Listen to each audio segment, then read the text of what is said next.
Exercise 52. The scatter plot above shows the relationship between temperatures X and reaction rate Y for a chemical reaction.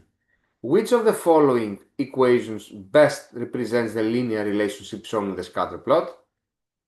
Okay, it says linear relationship, so it certainly cannot be A, because this would have been an exponential relationship.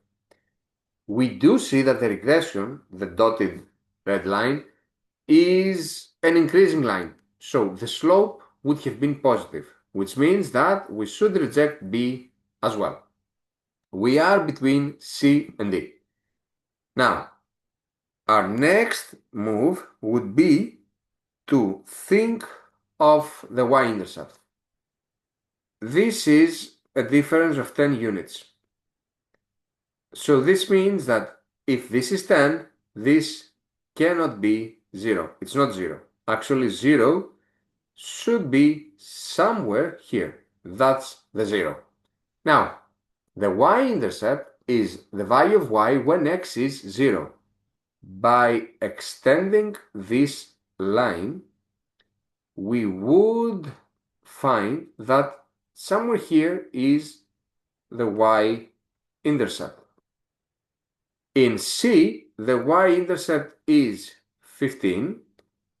In D, the y-intercept is negative 15. I would say, however, that since each such is 25, that here we would have been at 25, another one here we would have been at 0.